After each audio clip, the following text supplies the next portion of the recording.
Episode 23, Agricultural and Population Revolutions, an AP European History podcast by Hammer History Productions. Over the last few episodes, we've talked a lot about new ideas during the Enlightenment and the Scientific Revolution, but this episode feels a little different because now we're shifting toward economic and social changes that affected ordinary people really directly. Today we're talking about agriculture and population growth in 18th century Europe. Dr. Morgan, when people hear the phrase agricultural revolution, they probably imagine tractors or modern farming equipment, but that's definitely not what was happening here. Definitely not. Europe in the 1700s was still overwhelmingly rural and agricultural. In most parts of Europe, around 80% of the population depended on farming for survival. The economy rested on agriculture. If harvests failed, food prices rose, people went hungry, and entire political systems could become unstable. And for ordinary people, agriculture shaped almost every part of life. The rhythm of the seasons determined work, diet, festivals, religious celebrations, and family survival. Most Europeans lived very close to the edge economically. A single failed harvest could become catastrophic. So even though we sometimes picture Europe becoming more modern during the Enlightenment, most people were still living in villages and farming. Exactly. And that's why agricultural improvement mattered so much. Before factories and railroads transformed Europe, changes in farming helped create the conditions that made later industrialization possible. So what did farming actually look like before these agricultural improvements? In many parts of Europe, farming still operated through the traditional open field system. Villagers worked large fields, divided into strips.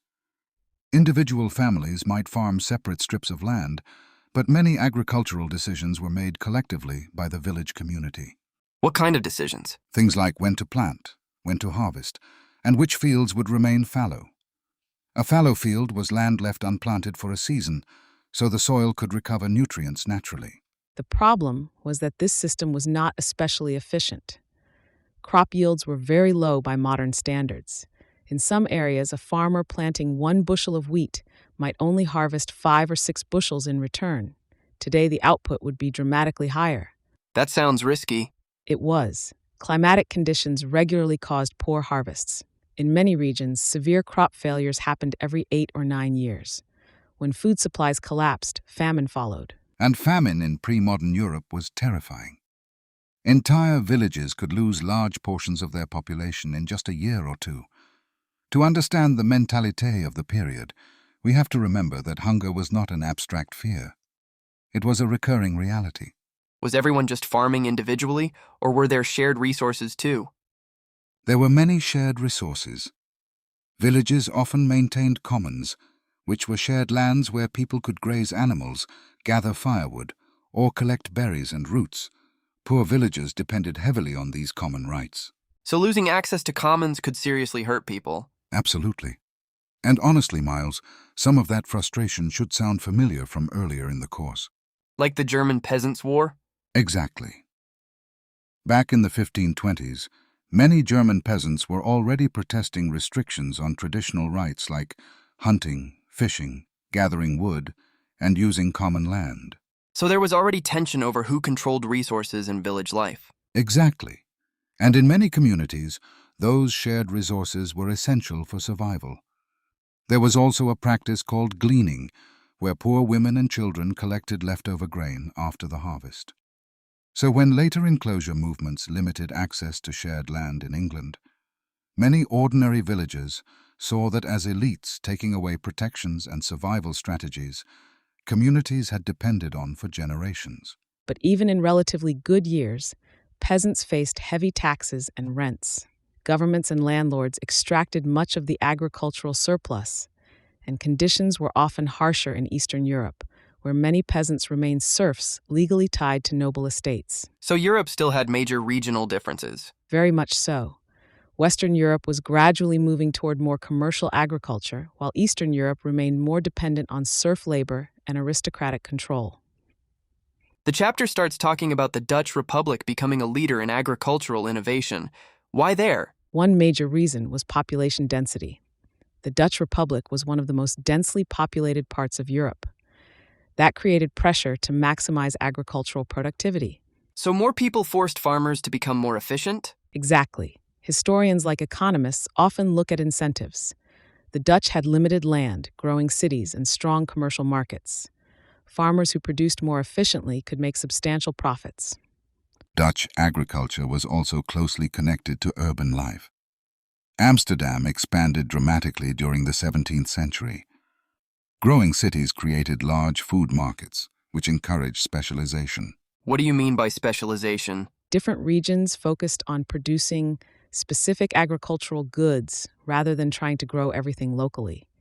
Some areas focused on dairy production, others on vegetables, others on livestock. The Dutch also transformed the physical landscape itself. Large areas of marshland and wetlands were drained and reclaimed for farming. That honestly sounds kind of unbelievable for the 1700s. It impressed Europeans at the time too. There was a growing belief that humans could reshape nature through knowledge and engineering. And Dutch expertise spread abroad. Dutch engineers helped drain wetlands in England, including major projects in Yorkshire and Cambridgeshire. One of the most famous engineers was Cornelius Vermuyden. So ideas and technology were spreading internationally. Exactly. Agricultural improvement became part of a broader exchange of technical knowledge across Europe. England seems to become really important in this story. It does. England borrowed many Dutch techniques but expanded them further during the 18th century. English landowners and agricultural reformers became very interested in experimentation and efficiency.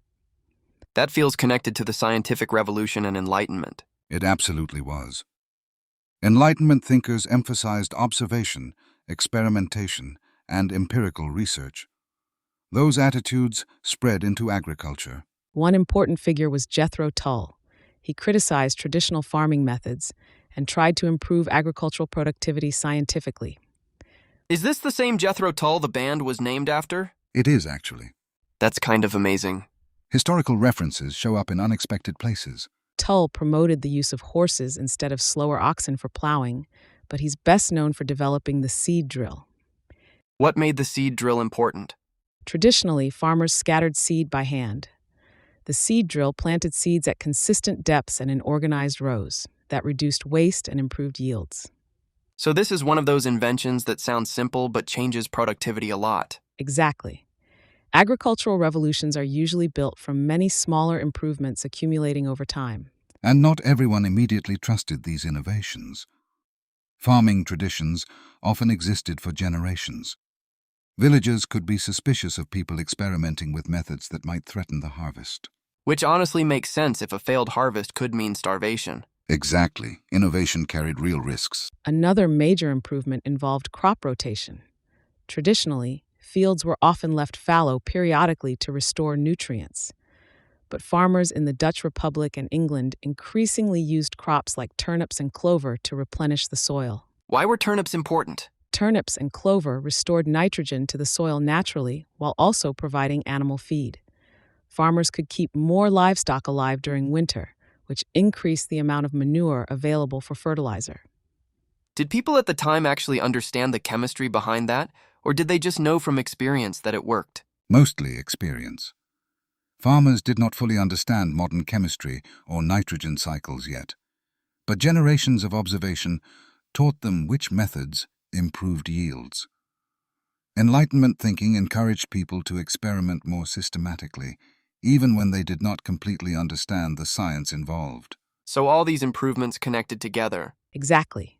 More livestock meant more manure. More manure improved soil fertility. Better soil increased crop yields. The system became more productive overall. There were also improvements in selective breeding. Wealthy landowners experimented with breeding stronger and larger livestock. What exactly does selective breeding mean in this context? Farmers intentionally bred animals with desirable traits together. If a farmer wanted larger cattle, stronger horses, or sheep that produced more wool, they would repeatedly breed animals that showed those characteristics. Over time, livestock became more productive and valuable. Was this happening everywhere in Europe? No, that's important. These agricultural improvements spread unevenly. England and the Dutch Republic led the process. Other regions changed more slowly. And many ordinary villagers still lived within older systems and traditions well into the 18th century. Which probably made enclosure feel even more disruptive once those older systems started changing. Exactly. And that's why the part of the chapter about enclosure is so important. It is. Enclosure transformed English agriculture and rural society. What exactly was enclosure? Enclosure involved consolidating and privatizing land that had previously been used communally. Open fields and commons were fenced off into privately controlled farms. So villagers lost access to shared land. Often, yes. And that could be devastating for poorer families who depended on commons for grazing animals or gathering resources. Supporters of enclosure argued it increased efficiency. Larger privately controlled farms could adopt crop rotation, selective breeding, and improve techniques more easily. So from an economic perspective, enclosure increased production. In many cases, yes. Parliament passed enclosure acts throughout the 18th century that accelerated the process. But socially, the consequences could be harsh. Traditional village structures weakened. Some small farmers lost access to land entirely. So this is one of those situations where something can improve the economy overall while still hurting a lot of people. Exactly. That's the complexity historians try to emphasize. Enclosure also contributed to the rise of capitalist agriculture. Wealthy landowners increasingly treated farming as a profit-driven business. And what happened to people who lost their land? Many became rural wage laborers working for larger landowners. Historians sometimes call this proletarianization, the transformation of people into wage workers without their own productive property. That sounds connected to industrialization later. Very much so. One long-term effect of enclosure was the growth of a landless labor force that could later move into industrial work. And emotionally, enclosure could feel deeply disruptive. Village life had operated communally for centuries. Suddenly, fences and hedges divided spaces that had once been shared. When students visit parts of the English countryside on the Europe trip, you can still see the physical legacy of enclosure in the hedged fields and carefully divided property lines. The landscape itself reflects these economic changes. The chapter then shifts into population growth. Why had Europe's population stayed relatively stable for so long? Before the 18th century, European population growth followed a cyclical pattern. Population might rise for a period, but eventually famine, disease, or war would push mortality rates back upward. So births and deaths stayed in rough balance. Exactly. The Black Death remained a huge historical memory as well. Europeans lived with the awareness that disease outbreaks could suddenly devastate entire communities. Was food supply basically the limiting factor? Food supply was one of the biggest factors. When population grew faster than agricultural production, prices rose and living conditions worsened. Many ordinary people lived very close to subsistence. A poor harvest could immediately create hunger. By the 17th century, population growth in many regions slowed significantly because resources and population had reached a rough equilibrium. So what changed in the 18th century? Agricultural improvements increased the food supply. Better transportation networks also made it easier to move grain from one region to another during shortages. So fewer localized famines. Exactly. Western Europe began experiencing fewer catastrophic famine crises. Mortality rates gradually declined as well. Epidemic disease did not disappear, but some of the worst demographic disasters became less frequent. Did people realize population was growing dramatically while it was happening? Some observers absolutely noticed crowded cities and growing demand for food and jobs. Europe's population expanded very rapidly during the 18th century, and that growth created both opportunities and pressures. What kind of pressures? More people meant greater demand for employment, housing, and resources, but it also meant a larger labor force and larger markets. Family life changed too.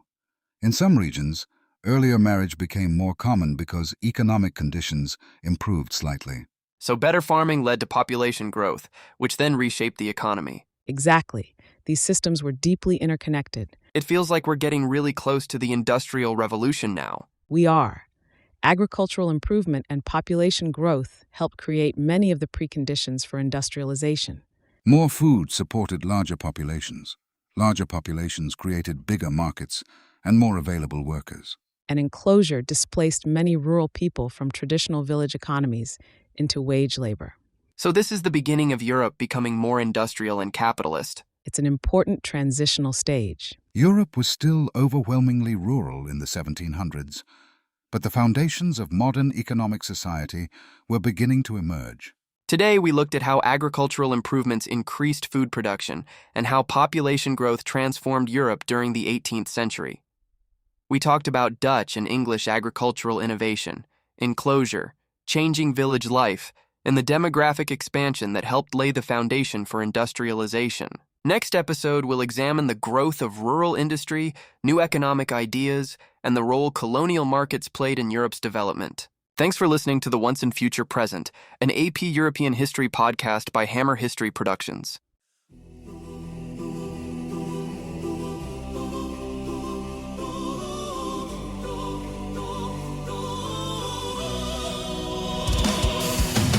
Stay curious and think.